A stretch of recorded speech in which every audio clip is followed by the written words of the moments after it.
सभी दर्शकों को मेरा नमस्कार। मैं आनंद वर्धन से बात करता हूँ। हर थर्सडे को ऐसी कोशिश रहती है हमारी। तो आनंद, आज मैं सीधे आपसे सवाल पर आ जाता हूँ और एक ही सवाल है जो हम सबके मन में घूम रहा है।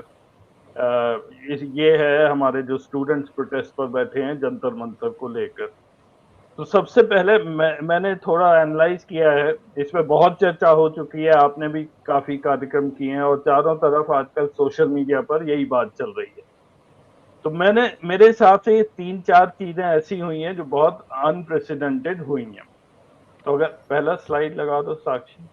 मेरे हिसाब से आनंद, पिछले 12 साल के अंदर मोदी सरकार इतनी बुरी तरह कभी घिरी नहीं है किसी भी विषय को लेकर। आप सड़कों पर यहाँ प्रोटेस्ट हो रहा है, ये दिल्ली में ही नहीं हो रहा है, कई जगह ये शुरू हो चुका है, बॉम्बे में हो चुका है, पटना में कल काफी जोरदार प्रोटेस्ट हुए हैं, नागपुर में चल रहा है। तो एक तरह से ये नेशन वाइड प्रोटेस्ट बनता जा रहा है। और दूसरी चीज ये है आनंद, पार्लियामेंट में भी ये लोग घिर गए हैं। विपक्ष एक हो गया है और वहां संसद चलने नहीं दी जा रही है। तीसरा, मेरे हिसाब से सबसे बड़ा इश्यू ये रहा है कि पहली बार मैं ये देख रहा हूँ कि बीजेपी और उनकी ट्रोल आर्मी, उनका आईटी सेल, ये बैकफुट पर आ गए हैं। ये किसी भी तरह से अपना जो वर्जन है वो नहीं रख पा रहे हैं और इनको बहुत बुरी तरह से घेर लिया गया है। तो इसके ऊपर मैं आपसे चाहूंगा कि आप अपनी टिप्पणी दें। आनंद। अजय, मैं बिल्कुल क्लियर हूँ। ये जैसा हर बार देखिए, एक तो ये लगता है कि हर बार जब कुछ ऐसा आता तो लगता है कि ये घिर गए हैं, लेकिन राइट। ये मतलब अगर आप कहिए तो कॉकरोच शायद ये हैं जो ये उससे फिर बाहर निकल के फिर चलने लगे। आप राइट। नोटबंदी की बात कर लीजिए, किसान आंदोलन की बात कर लीजिए, सीएनआरसी की बात कर लीजिए, कोरोना के समय बात कर लीजिए, लगा था कि अब इनका ये लास्ट चैप्टर है, अब बीजेपी को लोग इग्नोर करेंगे, लेकिन ऐसा होता नहीं है। इस बार जो एक फर्क जो सबसे बड़ा फर्क है, वो फर्क ये है कि इस बार प्रोटेस्ट बच्चों के द्वारा हो रहा है और इस बार प्रोटेस्ट के फोर फ्रंट में कोई पॉलिटिकल पार्टी से ज्यादा यंग स्टूडेंट्स हैं। और वो यंग स्टूडेंट्स, क्योंकि आप अगर इस पूरे प्रोटेस्ट में देखिए तो ना कहीं हिंदू मुस्लिम एंगल अभी तक आया है, ना जात का एंगल आया है, ना नॉर्थ साउथ का आया है। ये जो जनरली और ना जेंडर वाला बायसनेस आई। ये बात मैं इसलिए कह रहा हूं कि ये पहली बार इस तरह का एक नज़ारा दिख रहा है। अब मुश्किल क्या जो मुझे लगती है कि दो चीज़ें हैं, और इसको मैं थोड़ा इसलिए विस्तार से बता दे रहा हूं कि मुझे लगता है कि एक है एक्टिविज्म और एक है पॉलिटिकल पार्टीज। ये जो शुरू हुआ था, एक्टिविस्ट लोगों ने इसको शुरू किया। सोनम वांगचुक साहब आए, बहुत रिस्पेक्टेड एक्टिविस्ट हैं, लेकिन एक्टिविस्ट की एक लिमिटेड रोल होता है और किसी भी जगह अगर आप चेंज करना चाहते हैं, आप कोई आमूल चूल परिवर्तन चाहते हैं, समाज में चाहते हैं, तो उसको आज हमारे यहाँ चूंकि डेमोक्रेसी है, कॉन्स्टिट्यूशन से चलती है, तो उसकी पॉलिटिकल व्हीकल होना जरूरी है। वो एक्टिविज्म केवल उसको नहीं चेंज कर पाएगा, इट हैज टू बी, उसका जो व्हीकल होगा वो पॉलिटिकल होगा।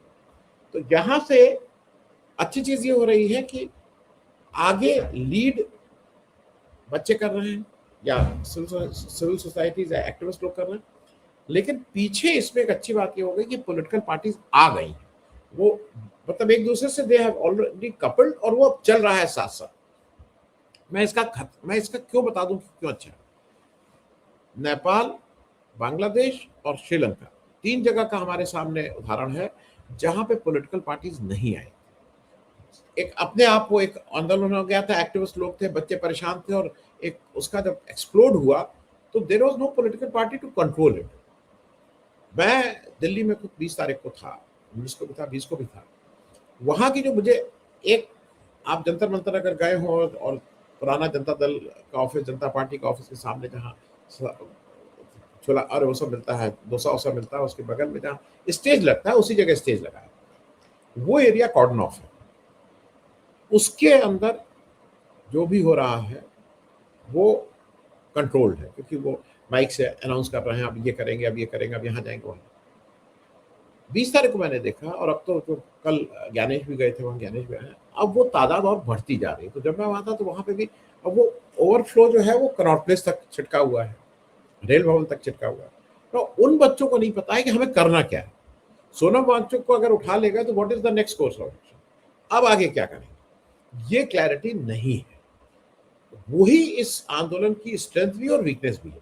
स्ट्रेंथ ये है कि आप एक को चुप करा लेंगे, वो 6 लोग वहां और खड़े हुए हैं, वो फिर वो नारे लगाने लगेंगे, आप उनको कराएंगे 5 उधर खड़े हुए हैं, तो ये उसकी स्ट्रेंथ है। वीकनेस ये है कि वो एक संवेद स्वर में एक चीज उनको समझ में आ गई, धर्मेंद्र प्रधान इस्तीफा दो, ये तो उनको समझ में आ गया है, यहां तक का होमवर्क हो गया है। लेकिन इसके बाद क्या कि अगर कल के दिन थोड़ी देर के लिए मान लें कि धर्मेंद्र प्रधान का इस्तीफा हो जाए, उसके बाद तो ये बच्चे वहां जो आए हैं बहुत उम्मीद से आए हैं, ये इस उम्मीद से आए हैं कि यहाँ पे जरूर कुछ ना कुछ हमें अपनी जो समस्याएं हैं उसका कोई समाधान मिलेगा।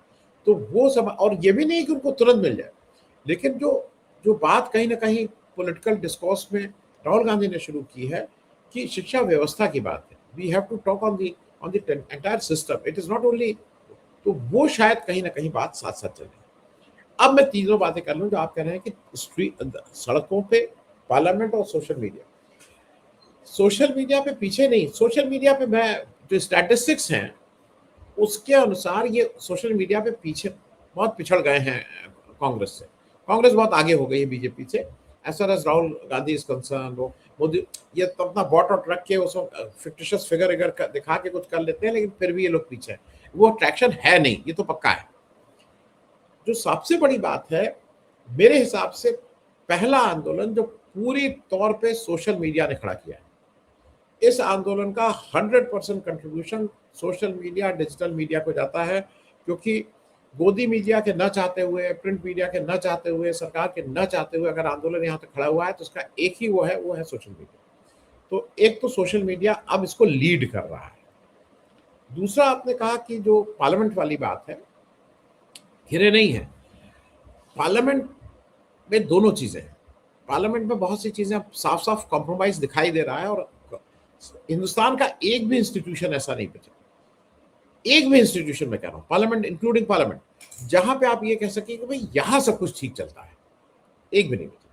मतलब अगर राहुल गांधी स्पीकर के पास जा रहे हैं और स्पीकर कह रहा है कि मुझे सरकार से पूछना पड़ेगा कि इस पर चर्चा होगी कि नहीं होगी, दैट इज एनफ प्रूफ कि speaker is not independent, which is suppose to be. Speaker उस पार्लियामेंट के अंदर वो नंबर 1 है, उसके उसके नीचे ही चाहे वो प्राइम मिनिस्टर हो, चाहे कैबिनेट मंत्री हो, चाहे लीडर ऑफ ऑपोजिशन, ये सारे लोग उसकी तरफ देखेंगे, उसका निर्णय सर्वोपरि है। It is he who is going to decide, उसको पूछने की जरूरत नहीं है, उसके पास वो अथॉरिटी है, वो पूछ रहा है तो वो गलत कर रहा है, तो वो पूरी तरह से कॉम्प्रोमाइज है। मैं एक इसलिए इसमें जोड़ दूं क्योंकि एक बहुत इंपॉर्टेंट पिलर ऑफ एग्जीक्यूटिव तो खैर पहले ही से था, हरदम रहा है, हर सरकार में एग्जीक्यूटिव तो पीछे पीछे चलता है लेजिस्लेचर के। जो सबसे दुख वाली बात है कि अब जो ढका हुआ था ना कि अब वो चेहरा खुल के सामने आ गया है जुडिशरी का। जब जस्टिस सूर्यकांत सुप्रीम कोर्ट में अगर कहते हैं कि नहीं मेरे हम लोगों के पास ये सब चीजों के लिए टाइम नहीं है, फिर वो कहते हैं नहीं हमारे पास टाइम नहीं है देखने का। उनके पास एनसीईआरटी की 8वीं कक्षा की किताब, जब उसमें लिखा जाता है करप्शन इन जुडिशरी, उसके लिए पूरा टाइम है, पूरी बेंच बैठ के और उसमें बहुत देर तक बात करेंगे। लेकिन बच्चे वहां जिस तरह से मारे गए हैं, जिस तरह से पिटाई हुई है, उसके लिए आप कह रहे हैं आपका टाइम नहीं है, तो आप किस लिए आए हैं यहाँ? What for you are there? आप बैडमिंटन खेलने के लिए और इन सब के लिए आए हैं? आप किस लिए आए हैं? तो ये बिल्कुल साफ खुल के आ गया है कि ये सारे इंस्टीट्यूशंस टोटली कॉम्प्रोमाइज है, नॉट ओनली। अब आ जाइए स्ट्रीट की बात। जो आप कह रहे हैं ना कि जो आंदोलन है ये सब जगह चल रहा है, मैं ये आंदोलन सिर्फ यहाँ नहीं, इनको ज्यादा मुश्किल ये हो रही है कि आंदोलन लंदन में है, या आंदोलन वैंकूवर में है, या आंदोलन न्यूयॉर्क में है, या आंदोलन पूरी दुनिया में फैल गया है। और मोदी जी की जो थूथू हो रही वो तो हो ही रही। एक जो नया चीज इस फैक्टर में आया, ये 3-4 चीजें तो कोऑर्डिनेट हो रही हैं और एक साथ हो रही है, इसलिए मुश्किल है। पहली बार ये है कि जो ये मोदी जी और बीजेपी और आरएसएस बहुत इसमें मास्टर है किसी की भी नेम शेमिंग करने की। राहुल गांधी को पप्पू बना के कितने दिन तक रखे रहे, फिर उनके साथ कुछ जोड़ देंगे, उनके साथ कुछ जोड़ देंगे। पहली बार ये हो रहा है कि अब इनको अपने घर से भी निकलने में डर लग रहा है, इनको जिसको कहते हैं ना अपनी छाया से भी डर लग रहा है। They are afraid of their own परछाई। और ये जो नेम शेमिंग है अब पूरी तरह से, क्योंकि चोरी वाला मामला चल ही रहा था, हम लोगों को लगा था कि चोरी से डाइवर्ट करने के लिए सरकार भी शायद इसी नियत से इनको बैठने दी थी कि चला चलो अपने आप होगा, उस दिन आएंगे, सोनम वांगचुक से अनशन खत्म कर देंगे और खत्म हो जाएगा। अब ये सरकार के हाथ में थी, और मुझे इसलिए लगता है कि इसीलिए इस आंदोलन से बहुत कुछ उम्मीद हम सब लोगों को, वो उम्मीद कितनी खरी उतरेंगी ये तो देखने वाली बात होगी। अजय आनंद, इसी संदर्भ में मैं आपसे चाहूंगा कि गोदी मीडिया के रोल पर भी आप जल्दी से कुछ 5 मिनट में जरूर बोलिए, क्योंकि ऐसी तस्वीरें आई हैं कि गोदी मीडिया वाले वहां गए हैं, उनके साथ बदसलूकी हुई है, उनको बुरा भला भी कहा है और कुछ हाथापाई भी हुई है। गोदी मीडिया के खिलाफ हम सबका गुस्सा है, लेकिन जिस तरह से ये लोगों को वहां ट्रीट किया जा रहा है, कहीं पे ये बात ज्यादा अच्छी नहीं है, क्योंकि इससे ये मामला दूसरी तरफ डाइवर्ट हो सकता है। आनंद। नहीं, मैं बिल्कुल क्लियर हूँ, वहाँ पे जो बच्चे हैं वो रिस्ट्रेंड हैं। गोदी मीडिया झूठ बोल रहा है कि वहाँ पे वो कुछ कर रहे हैं, वो बिल्कुल बदसलूकी नहीं हो रही है। लेकिन अगर आप उस भीड़ में अंदर घुस के झूठी बातें कहेंगे, यहाँ कोई नहीं आ रहा है, यहाँ देखिए ये हो रहा है, तो फिर गुस्सा नाजायज है। और एक चीज और बता दें अजय, हम सब लोग सोशल मीडिया में हैं, हम सब लोग किसी ना किसी तरह से इससे जुड़े हैं। आपकी हिम्मत होगी राम मंदिर में उस कार्यक्रम में जाके बताने की कि ये जो मोदी जी आए हैं गलत आए, जरा जाके दिखाने की, सोचने की हिम्मत भी कर लीजिए। तो इसका जो सबसे बड़ा प्रमाण यह है कि ये लोग गोदी मीडिया होने के बाद जो केवल जहर उगल रहे हैं इन सब के अगेंस्ट, उनको वहां तक आने देने के बाद वो सही सलामत वापस जा रहे हैं। लानत वानत तो होगी ही, लानत वानत क्यों नहीं होगी?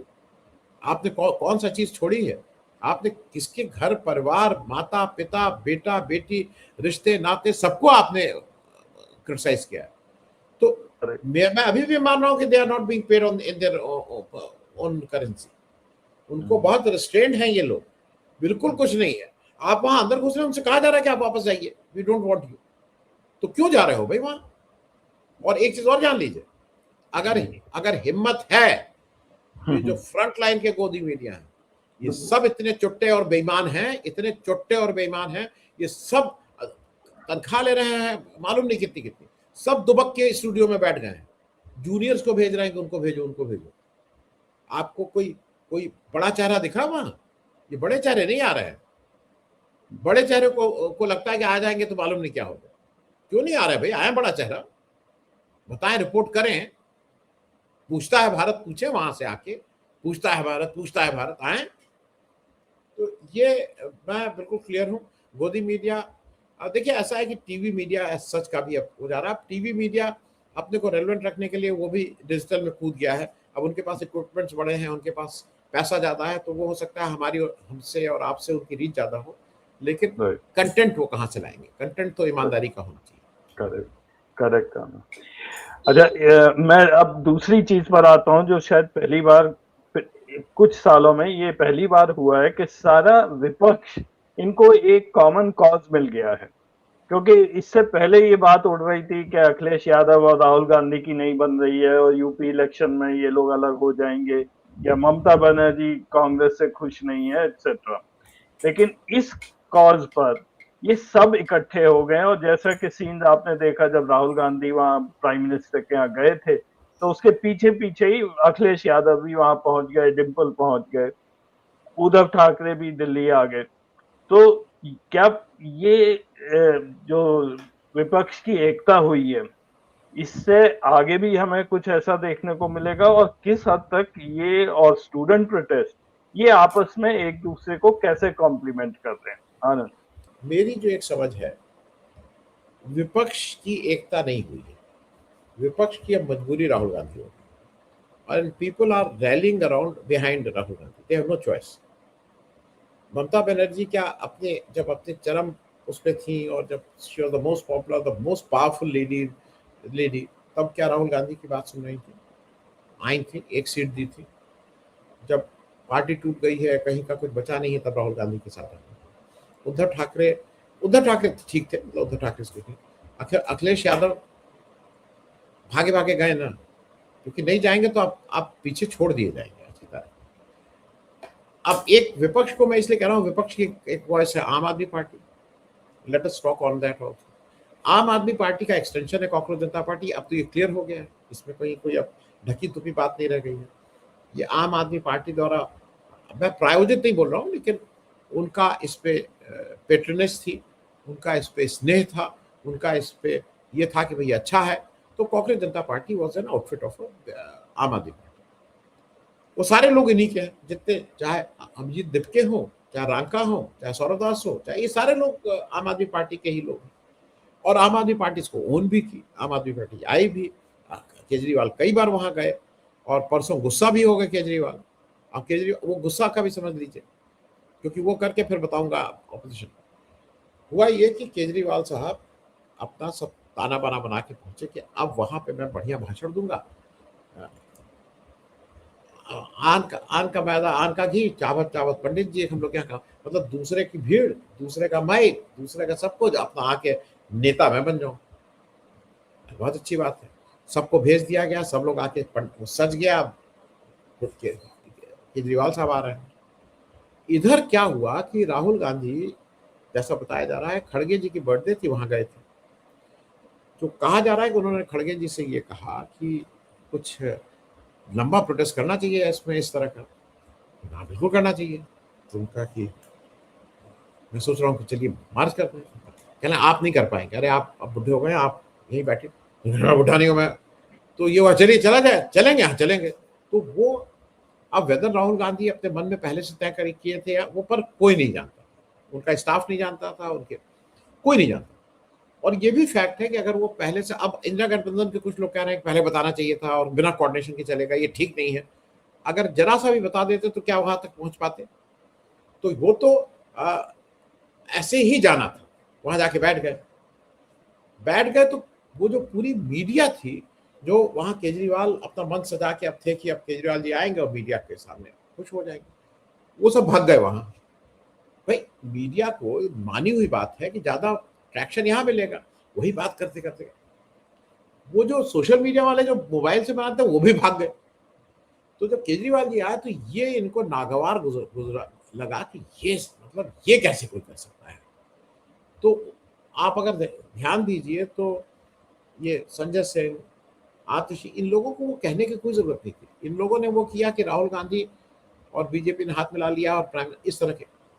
अगर आज इस तरह की बातें आप कर रहे हैं राहुल गांधी के लिए, तो आप आसमान पे थूक रहे हैं, आप ही के ऊपर गिर रही है थूक। संजय सिंह मेरे व्यक्तिगत मित्र हैं, मैं उनको हिंदुस्तान के अभी भी जो पहले 3-4 क्रेडिबल ऑपोजिशन के चेहरे हैं उसमें गिनता हूं। लेकिन उस दिन संजय सिंह ने वो ट्वीट करके या उनके द्वारा करवाया गया, उन्होंने अपनी बहुत साख खोई है। ये शायद उनको भी कितना अंदाज है नहीं है मुझे नहीं मालूम, लेकिन उन्होंने बहुत साख खोई है। मतलब वहां पे ज्ञानेश थे, कह रहे थे वहां इतनी बुरी तरह से गाली दे रहे थे लोग कि भाई आपको ये करने की क्या जरूरत। दूसरा, अब एक चीज क्लियर है कि सोनम वांगचुक साहब अब थक गए, वो अब किसी तरह से इसको खत्म करना चाह रहे हैं। क्योंकि उनका जो आज का लेटर देख लीजिए, वो तो कह रहे हैं कि अच्छा एश्योरेंस मिल जाए तब चले जाएंगे, और मेरे पास वहां इतने काम है और ये सब है। तो सोनम वांगचुक साहब थक गए। लेकिन क्योंकि धर्मेंद्र प्रधान के बिना इस्तीफे के अगर ये लोग उठ जाते हैं तो ये तो कहीं मुंह दिखाने लायक के लोग नहीं रहेंगे। मेरे हिसाब से कल राहुल गांधी ने बिल्कुल ठीक काम किया। उन्होंने अपनी कोई डिमांड नहीं रखी, उन्होंने उन्हीं स्टूडेंट्स की 3 डिमांड को अपनी डिमांड मान लिया।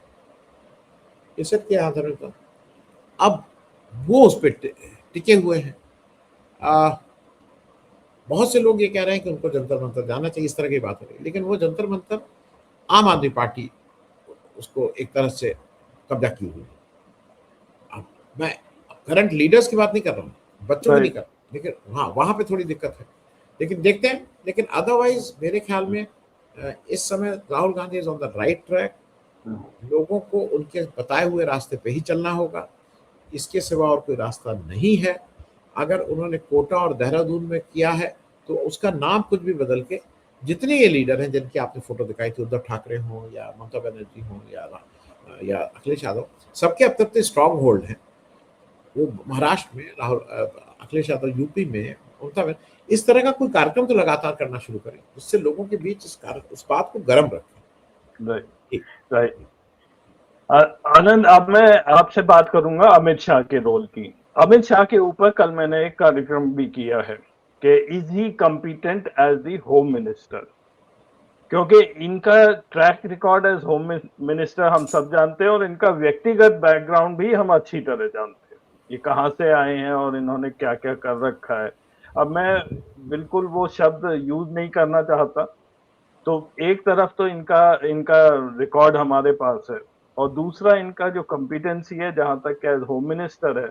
और जितने भी प्रोटेस्ट होते हैं, तो जब शाहीन बाग प्रोटेस्ट हुआ था, तब भी वो चला था कोई 150 दिन तक, और वो कोविड आ गया इसलिए बंद हो गया। उसके बाद 2021 26 जनवरी को जब किसान आंदोलन चला था, तब भी किसान हमारे लाल किले तक पहुंच गए थे। उस समय भी इन्होंने बड़ी बड़ी बातें की थी कि कोई अंदर आएगा नहीं दिल्ली।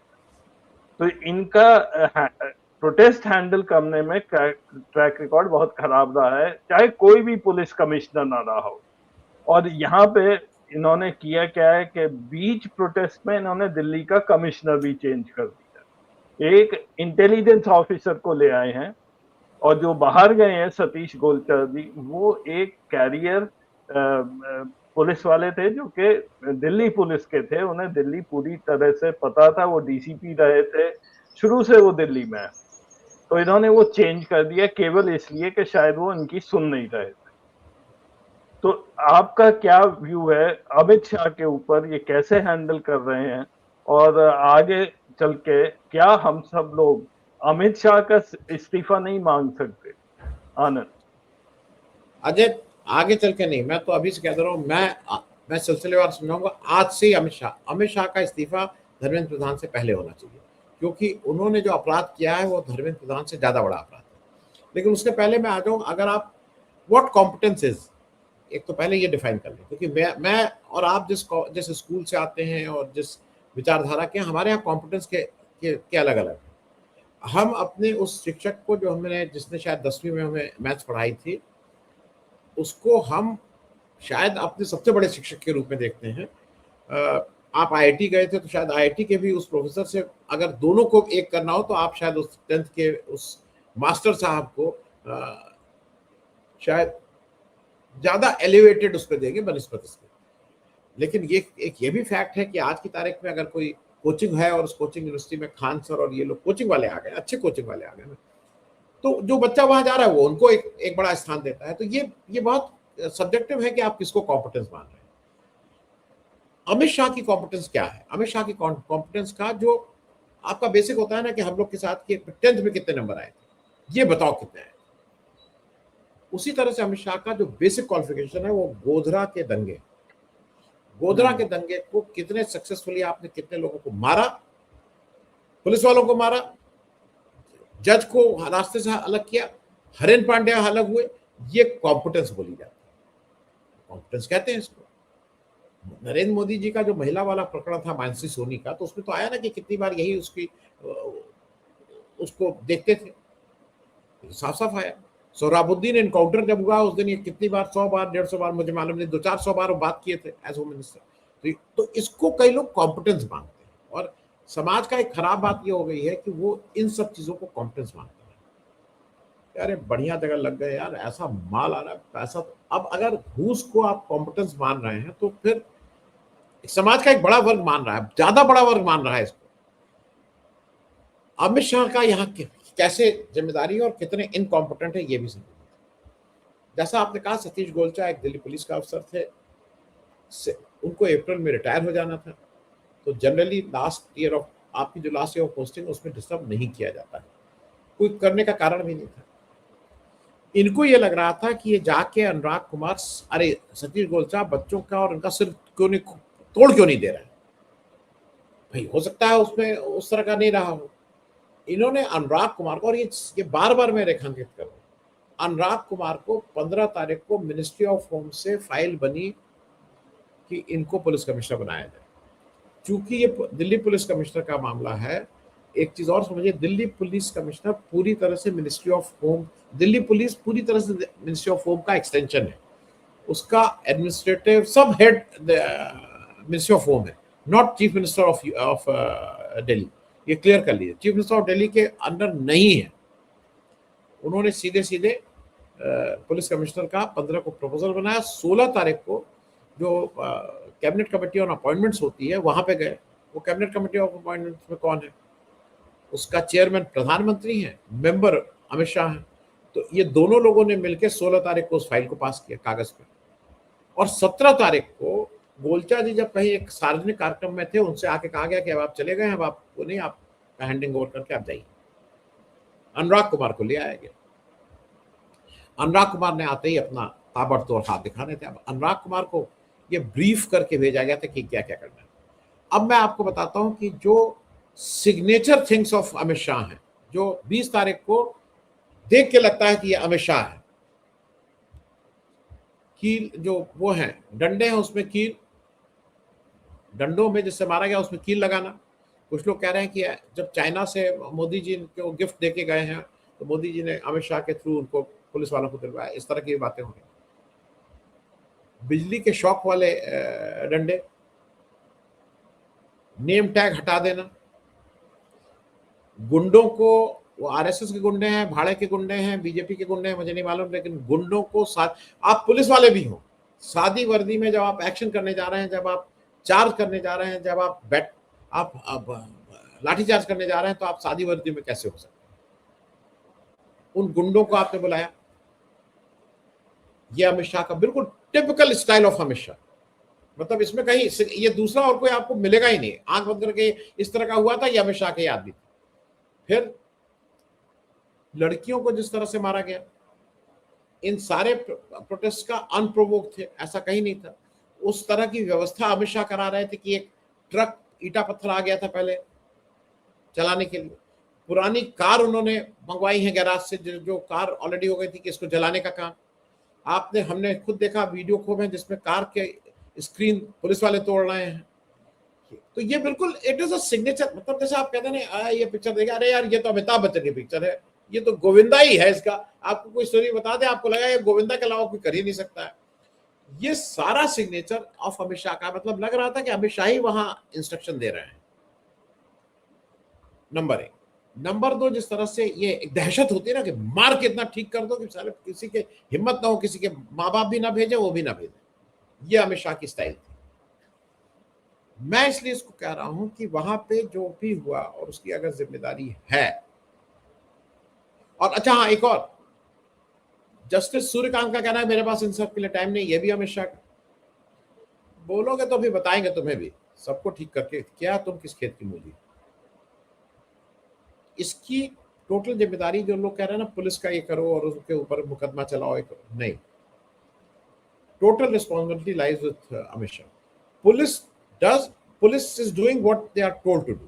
पुलिस वही काम कर रही है जो उनको बताया गया है, और उनको ये अमित शाह ने बताया कि कैसे करो, क्योंकि वो होम मिनिस्टर है, उनका ये विभाग है, और उन्होंने कहा कि इनकी मार सिर पिटाई करो, इनका सिर पिटाबुल करो। आज अगर कहीं आप किसी को भी कहते हो तो अब तक तो अनुराग कुमार को हट जाना चाहिए। तो अनुराग कुमार हटे क्या?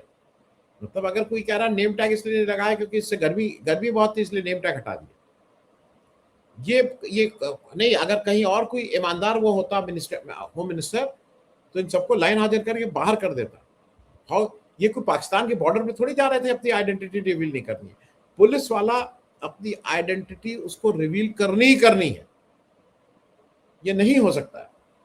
तो मेरा ये मानना है कि ये पूरी तरह से अमित शाह इज रिस्पॉन्सिबल, और अगर कोई मुकदमा आज या कल इस देश में चलेगा इस उनको लेके, तो उसका मुजरिम नंबर 1 या अब उसका जो पहला वो होगा अक्यूज्ड, वो अमित शाह ही होगा। अजय जी आनंद, ये प्रोटेस्ट तो अभी चल रहा है, हमारे आँख कान सब इसकी तरफ जुड़े रहेंगे। थैंक यू वेरी मच आपके समय के लिए। नमस्कार। Thank you Ajay.